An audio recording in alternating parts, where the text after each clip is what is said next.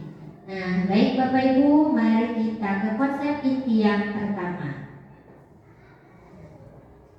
Di sini terdapat pembelajaran dengan paradigma baru.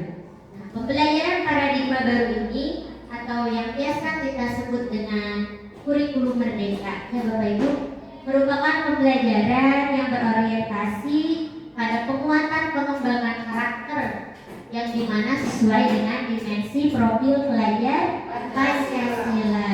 Ya, ada berapa Bapak Ibu? Ada 6 ya. Beriman dan bertakwa kepada Tuhan Yang Maha Esa,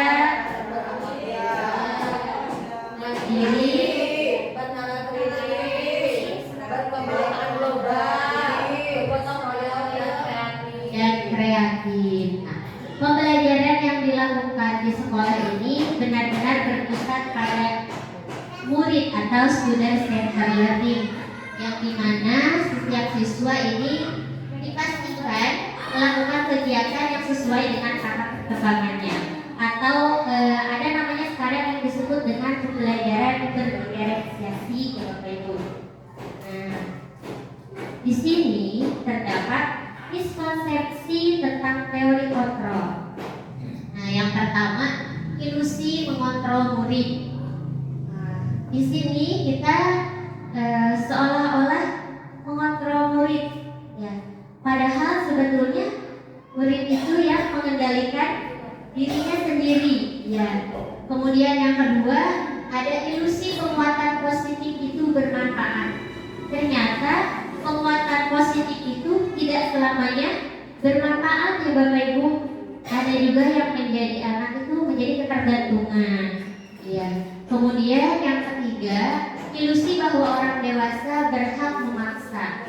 Nah, memaksa juga ini sebetulnya tidak terlalu baik, ya Bapak Ibu. Meskipun ada kata dipaksa dahulu, nah nanti akan terbiasa, ya. Tapi ini adalah ilusi bahwa kita memaksa, padahal mereka sendiri kembali lagi tadi mengontrol diri sendiri, murid itu sendiri. Kemudian yang ketiga, ada ilusi bahwa kritik dan membuat rasa bersalah mampu menguatkan karakter. Nah, membuat merasa bersalah kepada murid ini tidak selamanya dapat menguatkan karakter, atau bahkan bisa membunuh karakter anak, ya Bapak Ibu, dengan membuat rasa bersalah, terlalu mengepres anak, membuat dia merasa bersalah. Itu kadang bisa anak tidak mau bicara, murung seperti itu, ya Bapak Ibu. Nah, di sini kita harus mengubah paradigma respon, stimulus respon ke pendekatan teori kontrol. Yang pertama yaitu realitas kebutuhan kita sama. Apakah kebutuhan kita sama, Bapak Ibu? Tidak. Iya, tentunya kebutuhan murid juga pasti berbeda. Iya. Nah, kita alihkan ke teori kontrol. Realitas kebutuhan kita berbeda. Kemudian yang kedua, semua orang melihat hal yang sama. Tidak, ya Bapak Ibu? Iya, ketika saya melihat atau Bapak Ibu melihat ke sebelah sana, yang dilihat pasti jawabannya akan beda-beda. Apakah saya melihat gunung langsung yang ada jauh di sana, atau misalnya melihat ada warung isung yang terdekat. Berbeda-beda, ya Bapak Ibu. Kita tentunya memahami hal juga kita berbeda, gitu ya. Setiap orang memiliki gambaran yang berbeda. Nah, kemudian yang ketiga, kita mencoba mengubah agar orang lain berpandangan yang sama terhadap kita. Apakah seperti itu, Bapak Ibu? Tidak, ya. Kita tidak bisa mengubah pandangan orang lain kepada kita agar pandangannya sama, ya. Kita pasti memiliki, tentunya kita juga memandang orang lain dengan berbeda, gitu ya. Nah, kita harus berusaha memahami pandangan orang lain tentang dunia. Jadi perbedaan ini jadi dijadikan pandangan orang lain tentang dunia ini gitu ya Bapak Ibu. Kemudian yang keempat, perilaku buruk dilihat sebagai suatu kesalahan. Nah Bapak Ibu, terkadang kita melihat perilaku anak ketika berperilaku buruk itu salah gitu ya. Padahal di dalam dirinya ada motivasi tertentu yang belum terpenuhi sebetulnya. Seperti sekarang Bapak Ibu melihat seorang anak mengganggu temannya. Dia sudah selesai misalnya menulisnya. Nah sebetulnya itu motivasi dalam dirinya mungkin dia bosan menunggu temannya. Kadang kita menulis, diberi tugas untuk menulis atau mengerjakan soal. Ada yang sudah, ada yang belum. Nah yang sudah ini mengganggu temannya yang belum. Nah sebetulnya dia itu menunggu mungkin ya, atau ingin diberikan soal lagi atau tugas lagi mungkin. Nah berbeda-beda ya Bapak Ibu. Ada juga misalnya anak tersebut berkelahi dengan temannya misalnya. Nah ini mungkin ada kebutuhan yang belum terpenuhi gitu ya Bapak Ibu. Nah kemudian yang kelima ada orang lain bisa mengontrol saya. Apakah kita bisa dikontrol oleh orang lain Bapak Ibu? Bisa ya? Tidak. Tidak. Sebetulnya yang mengontrol diri kita itu adalah diri kita sendiri. Ya. Kemudian, nah di sini kita alihkan hanya Anda atau saya yang dapat mengontrol diri sendiri. Nah sama dengan yang bawahnya, yaitu saya bisa mengontrol orang lain. Tidak bisa. Hanya orang lain yang dapat mengontrol dirinya sendiri. Ya. Kemudian pemaksaan ada pada saat bujukan gagal. Nah, ketika tidak bisa dibujuk, terkadang kita melakukan pemaksaan. Ya. Tapi sebetulnya itu kurang baik ya Bapak Ibu. Maka kita alihkan ke kolaborasi dan konsensus menciptakan pilihan baru. Selain pemaksaan, apakah ada pilihan-pilihan yang lain gitu ya selain pemaksaan. Kemudian yang terakhir ada model berpikir menang kalah. Nah, seringkali kita dalam permainan memang menggunakan menang dan kalah. Tapi sebetulnya ketika dilihat dari teori kontrol, model berpikir ini kita harus menang-menang. Ada yang menang di akhir, ada yang menang di proses. Nah, iya, ya Bapak Ibu. Nah, mari kita lanjutkan ke materi atau konsep inti yang kedua. Nah, di sini ada disiplin positif. Disiplin positif itu apa ya Bapak Ibu? Ada yang mau coba? Boleh? Boleh please? Bu Niki boleh? Siapa? Boleh Bu Niki. Dibaca aja juga apa-apa. Disiplin positif itu merupakan sebuah pendekatan untuk membangun kesadaran murid, mendisiplinkan dan membangun karakter tanpa menghukum, memberi ancaman maupun pemberian hadiah. Tuh ya Bapak Ibu, tepuk tangan dulu untuk ya. Apa itu? Tepuk hebat. Oh tepuk hebat, boleh. Kita coba tepuk hebat. Ya, bagaimana kok saya belum tahu tepuk hebat? Tepuk hebat. Hebat. Ya, 1, 2, 3. Tepuk hebat. Hebat. Luar biasa. Luar biasa ya. Nantinya akan cek. Ada. Sekali lagi tepuk hebat. Hebat. Iya. Luar biasa. Iya Bapak Ibu.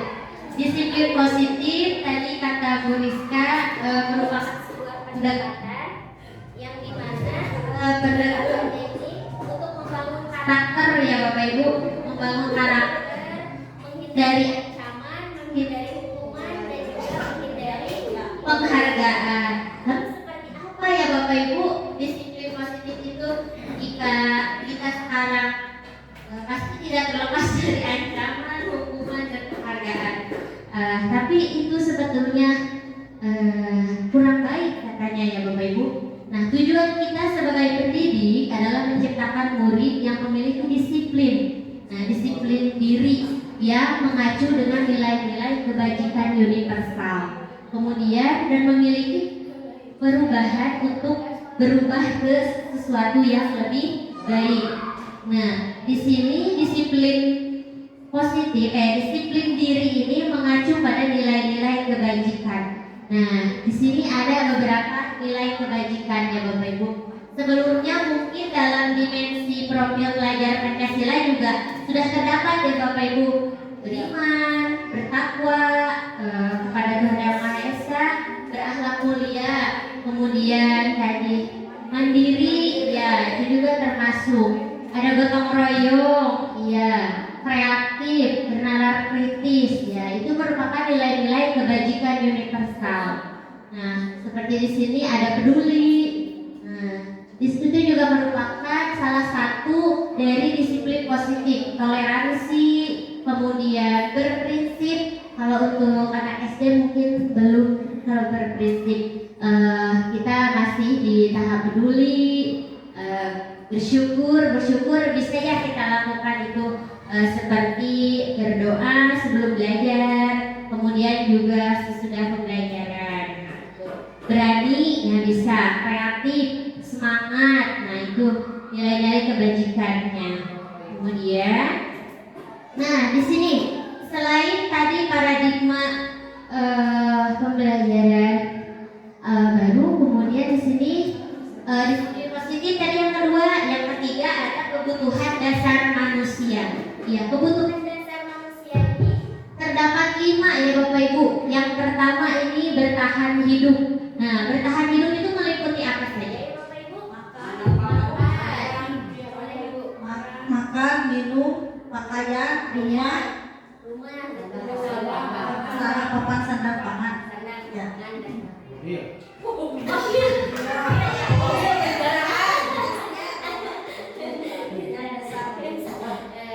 Kemudian yang kedua ada kasih sayang dan rasa diterima. Ya, jelas ya Bapak Ibu, kita membutuhkan rasa kasih sayang. Ya, Bapak Asep butuh rasa kasih sayang. Iya. Iya, dan rasa diterima ya Bapak Ibu. Kemudian penguasaan, kebebasan juga kita perlu, kesenangan ya Bapak Ibu. Nah, di sini ada beberapa contoh ini. Nanti Bapak Ibu bisa menambahkan. Betul tadi kata tulisnya ya, bertahan hidup itu meliputi pakaian, makanan, tempat tinggal, keamanan dan juga kesehatan. Nah, itu juga sangat dasar ya, keamanan dan kesehatan. Kemudian rasa sayang dan rasa diterima, disayangi, ya, diterima, kemudian juga dipedulikan, ya, berbagi juga itu ya Bapak Ibu. Kemudian penguasaan. Nah, dalam penguasaan ini kita perlu penerimaan atas dihargai harga diri ya. Kemudian keinginan untuk dianggap, ya Bapak Ibu, kita juga butuh gitu ya, rasa untuk dianggap. Kemudian memimpin itu juga termasuk dalam penguasaan dan juga berprestasi ya. Nah, kemudian dalam kebebasan dan kesenangan Bapak Ibu, di sini kebebasan ini meliputi mandiri atau kemandirian, mampu mengendalikan diri sendiri atau mampu mengontrol diri sendiri ya, mencoba hal baru ya, itu kebebasan. Kemudian memiliki pilihan, nah, kebebasan memilih ya Bapak Ibu. Kemudian yang terakhir ada kesenangan ya. Bapak perlu kesenangan Bapak. Apalagi memancing. Iya, itu bentuk dari setelah 1 minggu mengajar ya Bapak Ibu. Refreshing ya, Refreshing, iya. Kalau Bu Rizka refreshingnya apa? Healing, iya. Misalnya Ibu SD ini apa kesenangannya Ibu? Senangannya mungkin jalan-jalan. Jalan-jalan.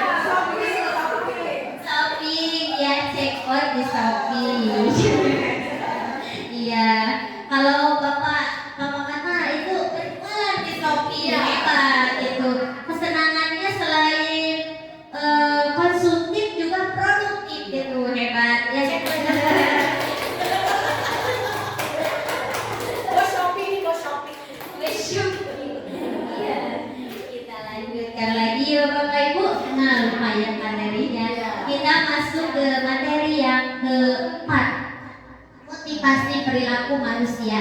Nah, Bapak Ibu, setiap perilaku ini memiliki motivasi sebetulnya ya, baik perilaku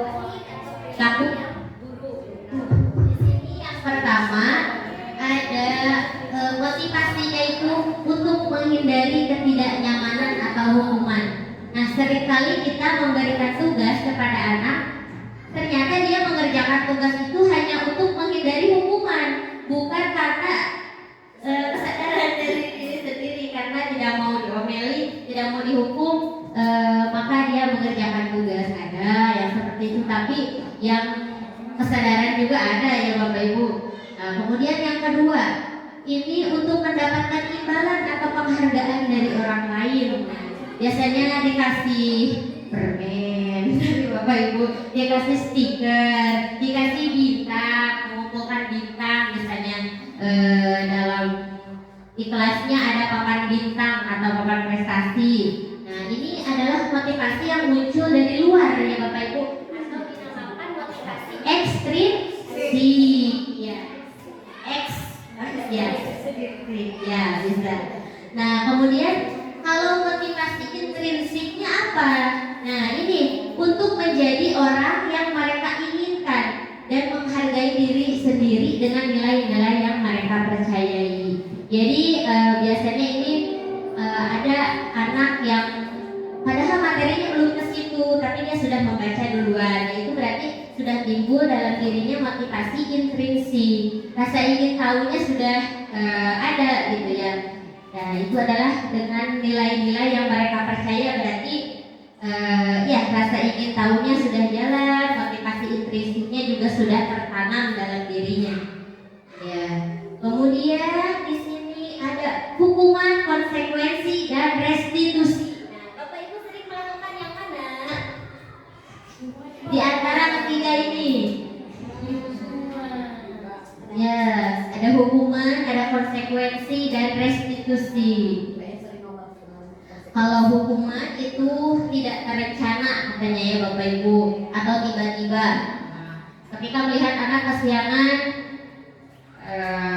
lari misalnya, atau menulis di buku tulis saya tidak akan lagi kesiangan sebanyak 1 lembar misalnya.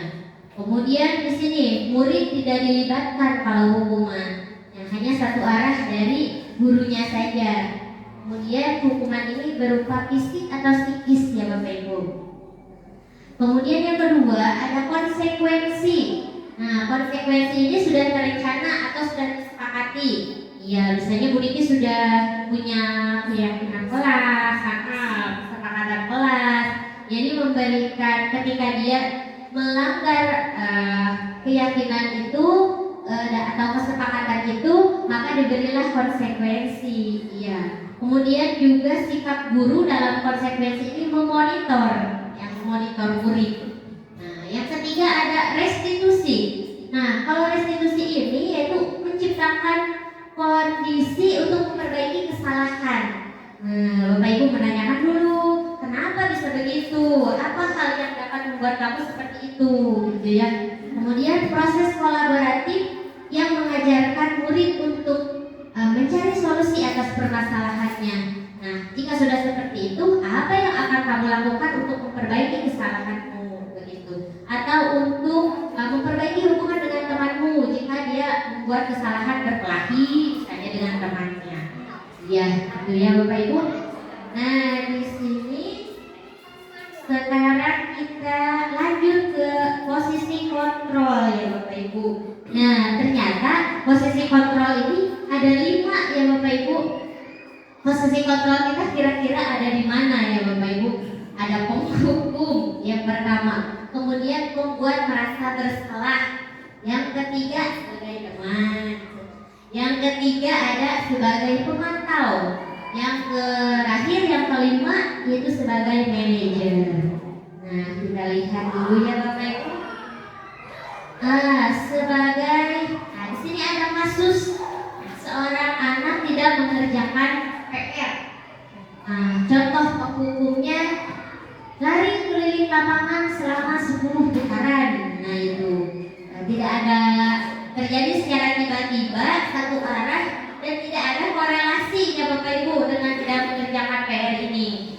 Kemudian perempuan merasa bersalah. Sudah berapa kali ibu beritahu, kamu selalu saja mengecewakan ibu. Ya, ada rasa memelas ya Bapak Ibu dan membuat dia seperti benar-benar merasa bersalah. Kemudian sebagai teman, ayo dong tugasnya dikerjakan, tolong bantu ibu ya kali ini. Nah, misalnya seperti itu ya Bapak Ibu. Sebagai teman biasanya nadanya membuat anak lebih enjoy ya begitu. Iya, padahal dalam hati mah itu nggak capek buat tugas. Iya, dari intonasinya kalau teman itu ya jadi lebih ini ya Bapak Ibu. Nah, sahabat, iya sahabat. Kemudian yang keempat ada posisi kontrol sebagai pemantau. Nah, kamu tidak mengerjakan tugas, kamu tahu konsekuensinya?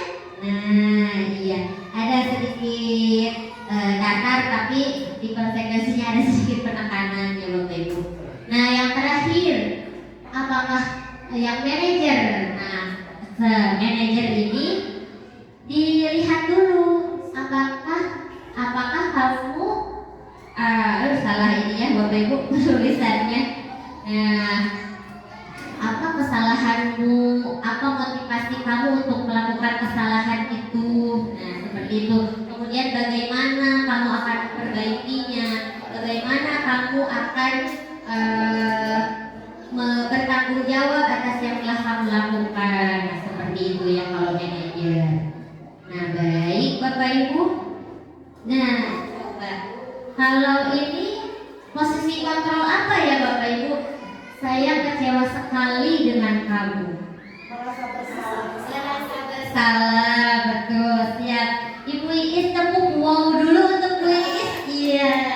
Tepuk WO.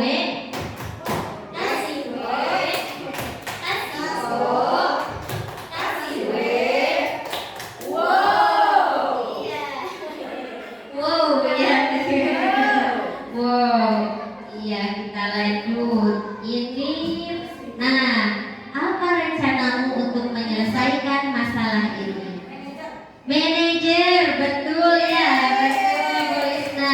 Kita kasih tepung apa ya? Tepung hebat, boleh. Tepung hebat, luar biasa. Masih ada tambahan. Nah, langsung lanjut saja Bapak Ibu. Ada satu lagi. Nah, ini posisi kontrol apa Bapak Ibu? Teman. Ayolah, lakukan demi ibu.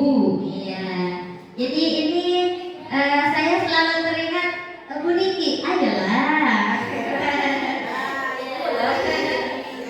Sebetulnya Bapak Ibu posisi kontrol ini secara tidak kita sadari kita sudah lakukan ini di kelas ya Bapak Ibu. Ya, mungkin karena kita belum mengetahui oh ini tuh termasuk manajer, ini tuh termasuk teman, pemantau, hukuman, apalagi itu ya ini mah sangat familiar kalau hukum ya Bapak Ibu. Nah, di sini ada yang namanya keyakinan kelas. Nah, Bapak Ibu, dari Bapak Ibu apakah ada yang sudah membuat keyakinan di kelas? Keyakinan di kelas, adakah yang sudah Bapak Ibu? Kesepakatannya Bapak Ibu. Iya. Tata tertib kesepakatan. Nah, di sini ada keyakinan kelas. Nah, perbedaannya Bapak Ibu, kalau keyakinan kelas ini, kalau tata tertib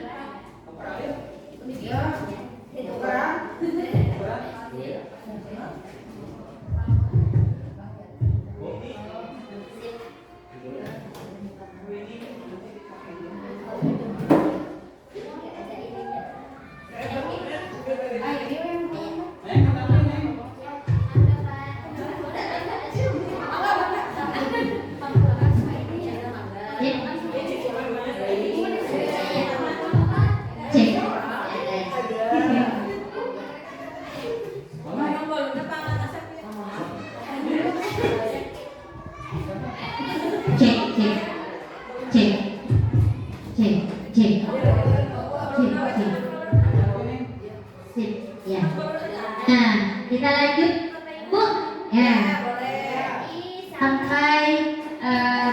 sudah membuat tata tertib ya Bapak Ibu.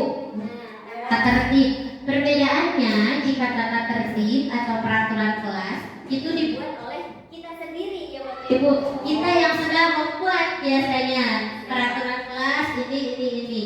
Nah, tapi itu sebetulnya kurang baik katanya Bapak Ibu, karena kalau seperti itu bersifat satu arah, iya, tidak melibatkan murid. Iya.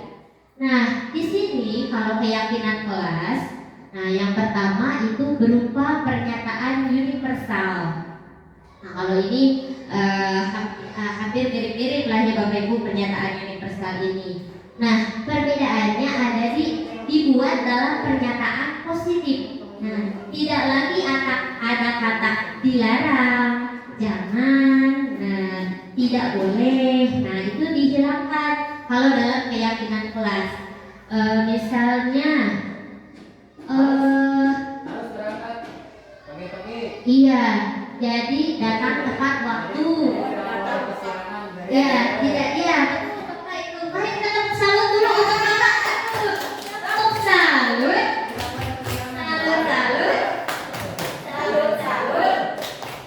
Berat. Iya, betul Bapak. Jadi tidak ada lagi kata atau kata-kata yang mengandung kata negatif ya Bapak Ibu. Cek, ya. Dilarang membuang sampah sembarangan. Jadi membuang sampah ada bahannya. Iya. Harus ya Bapak Ibu. Tidak boleh berkata kasar menjadi berkata yang Bapak Ibu. Kemudian disesuaikan dengan kondisi kelas, ya, dengan kebutuhan kelas, kebutuhan murid kita apa, gitu ya Bapak Ibu. Kemudian mudah diterapkan dan mudah dijalankan juga oleh peserta didik kita ya Bapak Ibu. Nah, tentunya melibatkan warga kelas.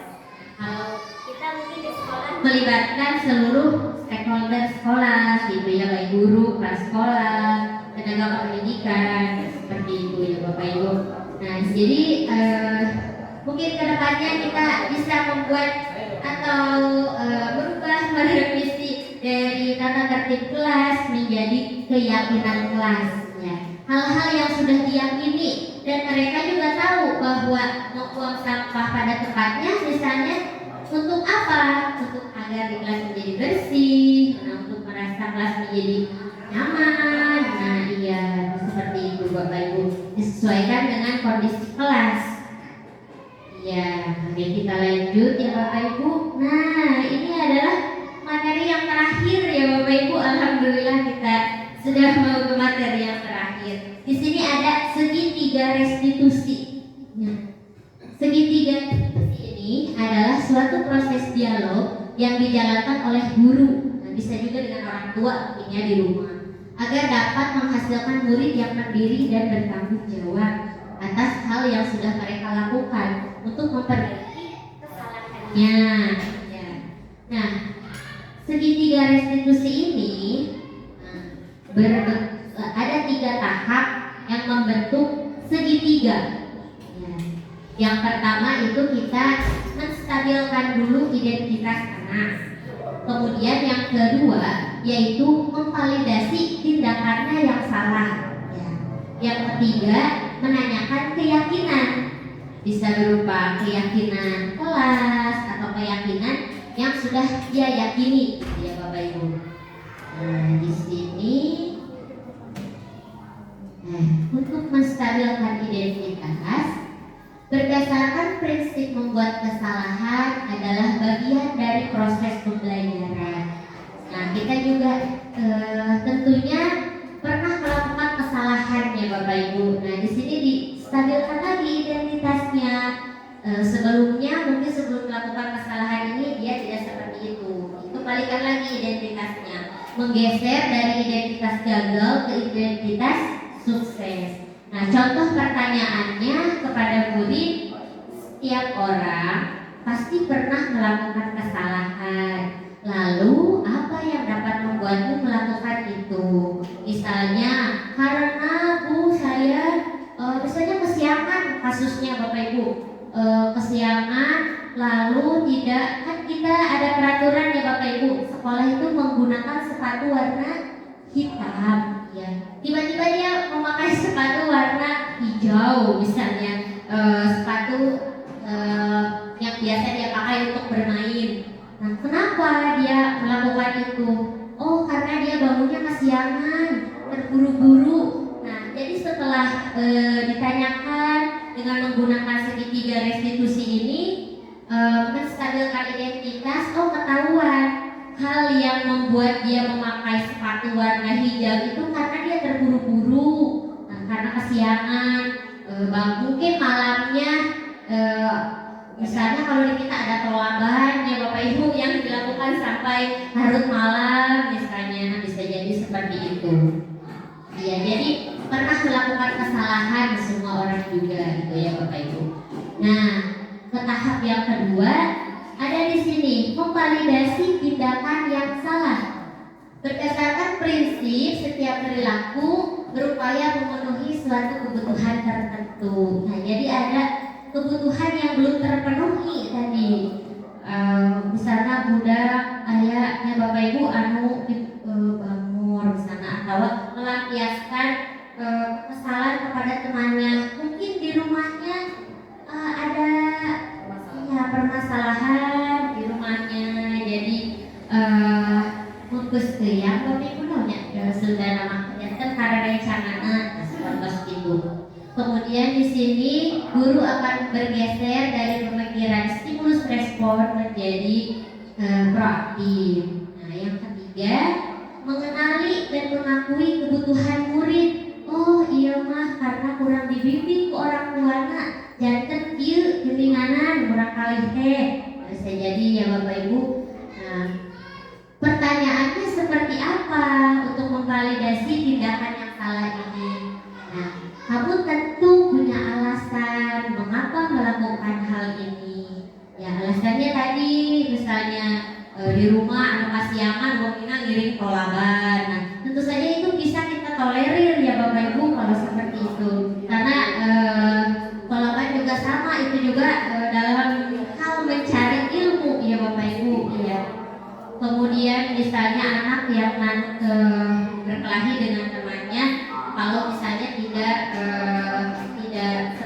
bullying, tidak sampai bullying atau tidak sampai ke fisik, nah itu bisa kita pahami ya Bapak Ibu, dan bisa kita juga telusuri di rumahnya mungkin terjadi apa gitu Bapak Ibu. Nah, di sini ada yang pertanyaan yang terakhir atau tahap yang terakhir, menanyakan keyakinan. Di sini murid akan diberi pertanyaan-pertanyaan yang bermakna, yang memunculkan motivasi secara intrinsik atau motivasi dari dalam dirinya, ya Bapak Ibu. Kemudian di sini mampu mengaitkan keyakinannya dengan tindakan yang salah. Nah, misalnya tadi kalau keyakinannya berkelahi, nah itu berarti keyakinannya apa? Keyakinan kelasnya misalnya menghargai orang lain, nah ya Bapak Ibu seperti itu. Kemudian misalnya tadi mengaitkan dengan keyakinan yang salah, membuat kesalahan memakai sepatu itu karena terburu-buru. Kira-kira keyakinannya apa ya Bapak Ibu? Dari nilai-nilai kebajikan universal yang tadi.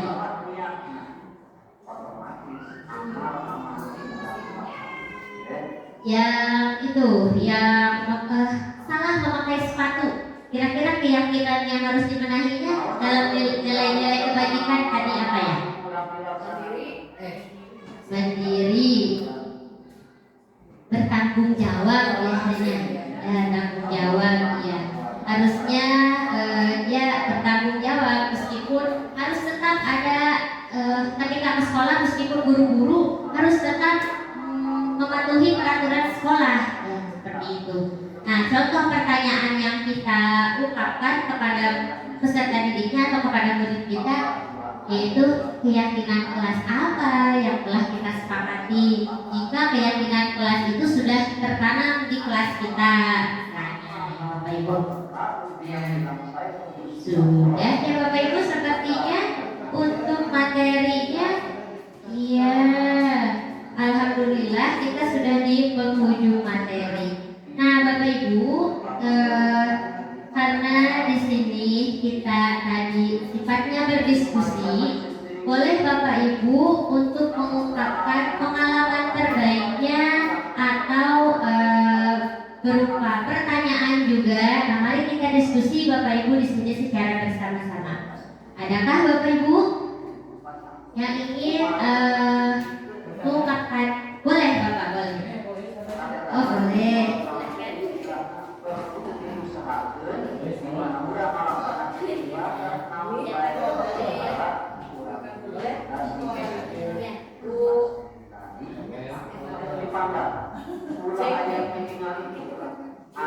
Halo, ya. Assalamualaikum warahmatullahi wabarakatuh.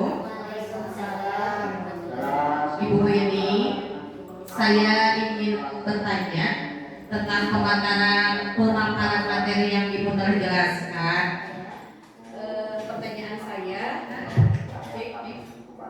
Pertanyaan saya, bagaimana cara yang paling manjur untuk membuat murid menerima tawaran yang diadakan restitusi jika tentang segitiga restitusi tadi?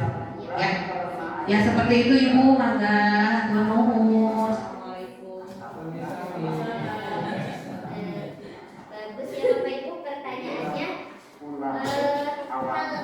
Hal yang manjur ya, manjur atau caranya hal yang manjur atau caranya bagaimana agar anak itu mau diajak untuk melakukan tawaran ya segitiga restitusi untuk menyelesaikan masalahnya.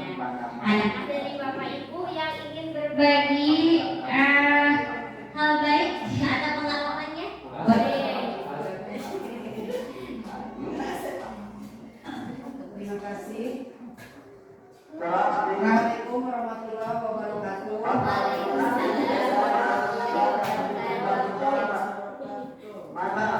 Mungkin saya mau mencoba menjawab pertanyaan dari Ibu Nusa. Jawaban saya yaitu dengan mengajak siswa secara langsung mengungkapkan keinginan mereka, maka kita sudah membangkitkan motivasi anak terhadap mereka bahwa disiplin positif atau keyakinan keras yang mereka buat itu bukan untuk orang lain tetapi untuk dirinya sendiri. Ya, betul ya Ibu. Tepuk apa? Mau pakai tepuk Ibu? Tepuk hebat. Tepuk salut sudah. Tepuk tangan kemudian. Terima kasih. Betul ya Ibu. Adakah dari Bapak Ibu yang lain yang ingin mencoba menjawab pertanyaan dari Ibu Rizka? Ya. Adakah Bapak Ibu atau sepakat dengan Bu Iis? Tidak. Sepakat. Ya, boleh. Ini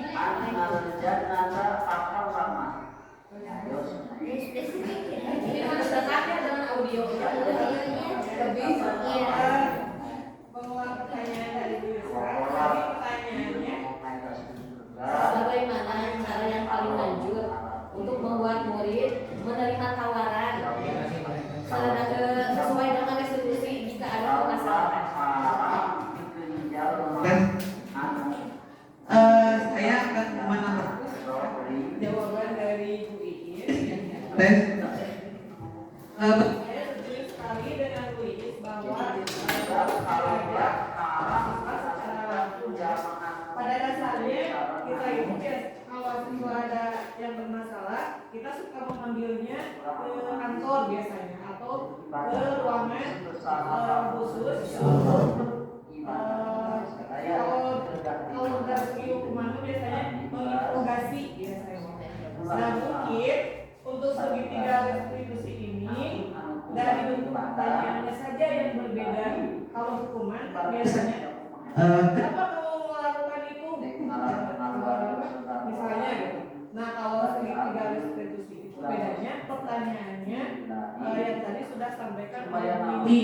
Yang pertama menstabilkan identitas ya. Kemudian memvalidasi tindakannya.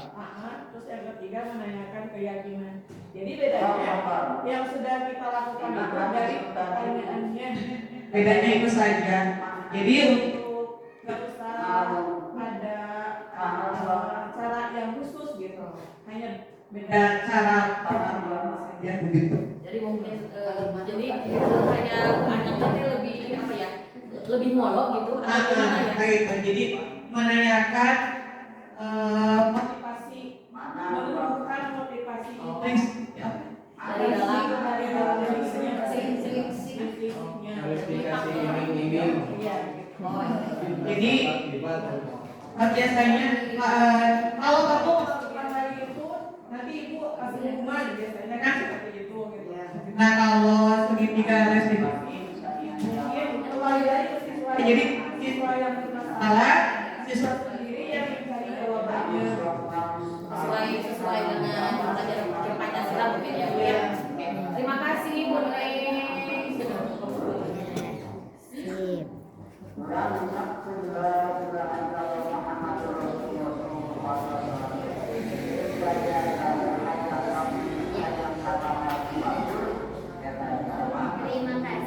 pada Bu Iis dan Bu Neng ya yang sudah menjawab pertanyaan dari Bu Ika.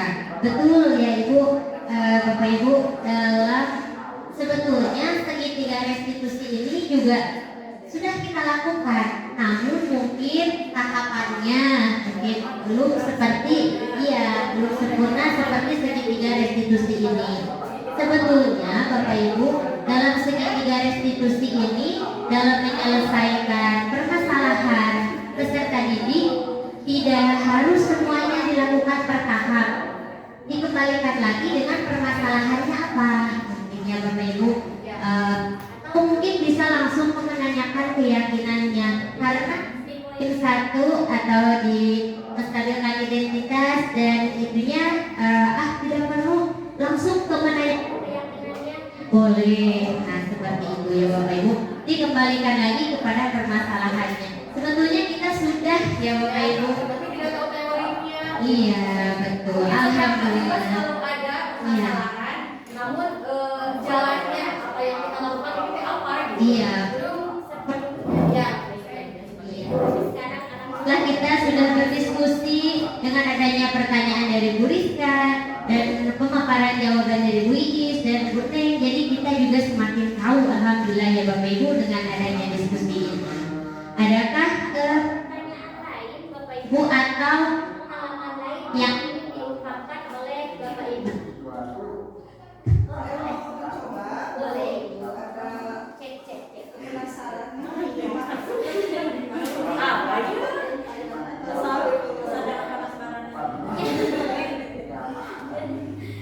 Assalamualaikum warahmatullahi wabarakatuh.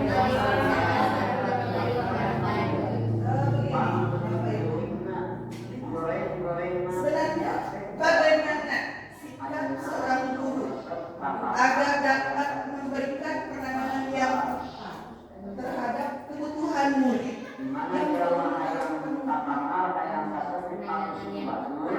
penanganan yang tepat harus seperti apa? Mungkin teman-teman bisa membantu memberikan solusi terhadap masalah yang saya hadapi. Ini memang bayi realita ya Mas Ibu. Iya, terima kasih terkait pertanyaannya mengenai penanganan yang tepat ya Bapak Ibu terhadap murid. Nah, sebetulnya kita memang pembelajaran ini pada paradigma baru ini kita harus belajar itu berpusat pada siswa, bahkan menurut teori Ki Hajar Dewantara kita itu harus berhamba pada murid. Kita tuntun. Nah, tidak ada lagi teori waktu itu tabula rasa ya.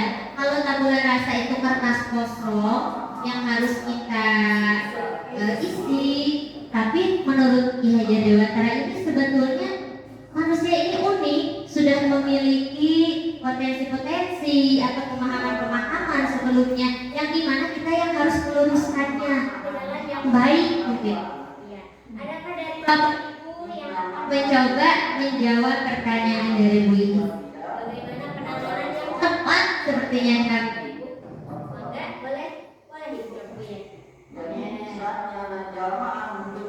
Terima kasih kepada Ibu yang telah menjawab pertanyaan Ismen. Kalau menjawab saya hanya ingin menambahkan sedikit ya. Barangkali masuk dan ingat masalah yang kedua. Ya. Pertama, guru harus memiliki pemahaman tentang anak yang sedang dimiliki. Karena pemahaman ini sangat penting sebab akan menentukan teknik dan jenis bimbingan yang harus diberikan kepada anak. Ada satu lagi. Yang kedua, guru harus memahami dan terampil dalam merencanakan, baik itu merencanakan tujuan dan kompetensi yang akan dicapai maupun merencanakan proses pembelajaran. Itu seperti itu. Terima kasih. Tangan Ibu adakah dari Bapak Ibu yang lain yang ingin menambahkan? Cukup itu. Boleh dari Bu. Boleh Bu Neng, semangat.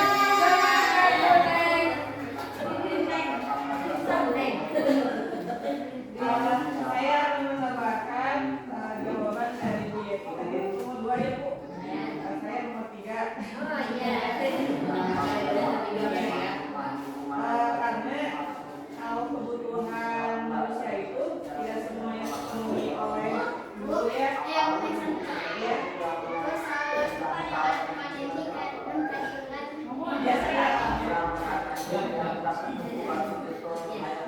Saya menambahkan jawaban dari Bu Yeti. Tadi sudah nomor 2, saya lanjutkan ke nomor 3. Kebutuhan siswa itu atau seseorang itu tidak terpenuhi oleh guru. Mungkin ada kebutuhan yang mau didapatkannya dari rumah, misalkan kasih sayang.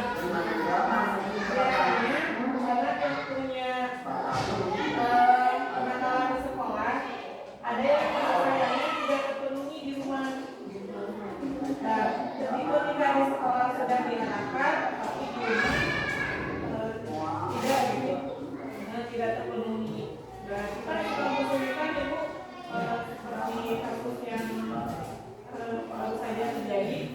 Mungkin anaknya di rumahnya terlalu dimanja, gitu. Atau mungkin anaknya kurang kasih sayang juga. Jadi mungkin guru harus bekerja sama dengan orang tua untuk memberikan pemahaman yang sama. Itu saja Bu ini. Ya. Korelasinya terkait dengan permasalahan dengan siswa, berarti orang tua harus dilibatkan. Ya. Seperti itu.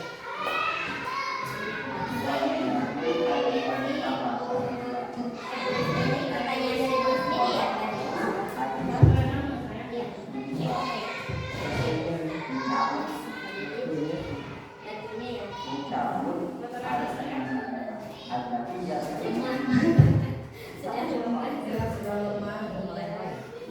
Cek, iya betul ya Bapak Ibu.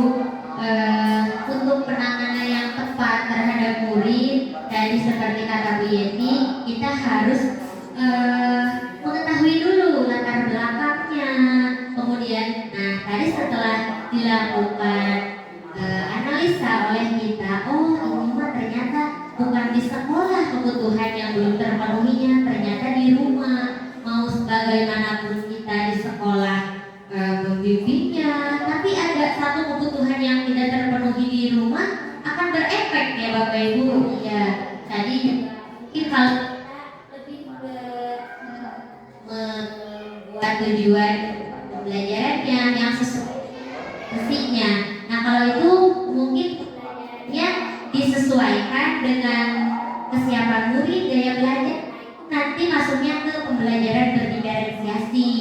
pembelajaran. Tapi kalau untuk penanganan terhadap sikap seperti itu, memang kita harus mengetahui latar belakangnya dulu. Alhamdulillah, untuk pertanyaan kedua ini dapat membuka kita ya Bapak Ibu tentang bagaimana cara menangani murid ya, dengan jawaban-jawaban dari ibu-ibu ini. Mungkin ada pertanyaan lain Bapak Ibu atau pengalaman lain yang ingin disampaikan? Cukup Bapak Ibu, Cukup. Alhamdulillah. Terima kasih Kepada Bapak Ibu yang sudah berkenan hadir. Tidak henti-hentinya saya ucapkan terima kasih Bapak Ibu yang sudah membantu saya dalam proses penyelenggaraan diseminasi pada modul 1.4 ini. Alhamdulillah sudah berjalan dengan baik. Alhamdulillah saya juga selesai ya Bapak Ibu. Mudah-mudahan dengan adanya diskusi ini kita dapat memperbaiki pembelajaran kita di kelas, bagaimana dalam menangani murid. Kemudian untuk pertanyaan Bu Ika tadi, bagaimana menangani murid kalau pakai sedikit. Nah itu ya. Sebetulnya pertanyaan hari ini tentang cara menangani murid. Karena itu memang yang paling inti ya Bapak Ibu. Sebelum pembelajaran harus dipahami dulu muridnya, sehingga nanti kita berlanjut pada kesiapan belajar, gaya belajarnya. Nah agar kita dapat menerapkan pembelajaran yang berdiferensiasi. Mungkin cukup sekian Bapak Ibu untuk diseminasi kali ini. Kita ucapkan alhamdulillah secara bersama-sama.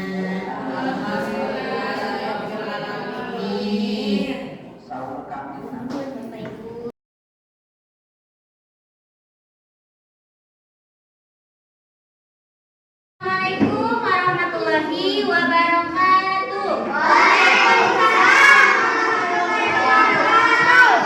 Bagaimana kabarnya hari ini? Alhamdulillah luar biasa.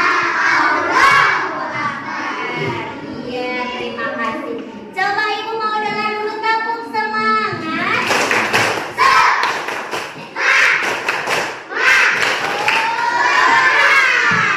Iya, tepuk salut. Salut, salut. Salut, salut. Aku salut. Iya, tepuk tangan dulu untuk semuanya. Terima kasih, hari ini sangat ceria. Nah, hari ini kita, Ibu, dan kalian akan membuat keyakinan kelas. Siapa di sini yang sudah tahu apa itu keyakinan kelas? Ya, siapa? Ya, ayo. Contohnya seperti membuang sampah pada tempatnya. Pintar. Ya, coba apa lagi? Siapa yang tahu? Iya, ya. Keyakinan kelas itu seperti tata tertib atau ya kelas, kemudian seperti peraturan kelas. Tetapi keyakinan kelas ini sesuatu yang harus benar-benar diyakini oleh satu kelas itu. Ya, dapat dimengerti? Iya. Nah, hari ini kita akan membuat sebuah keyakinan kelas.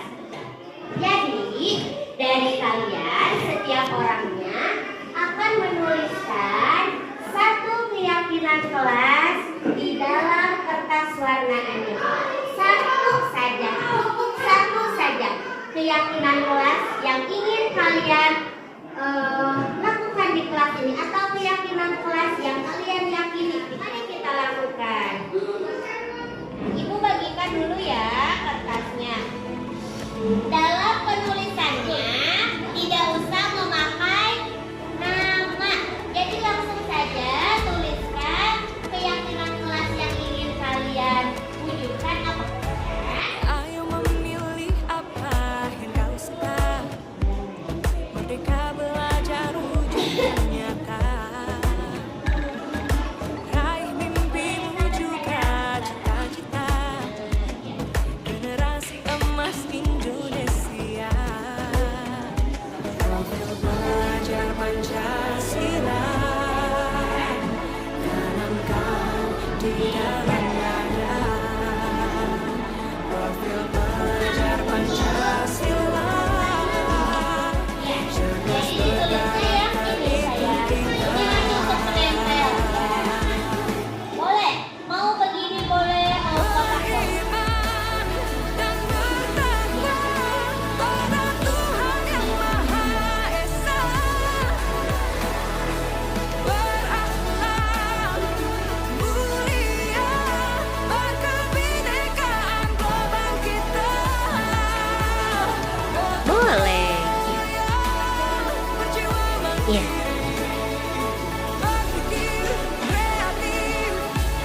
Da da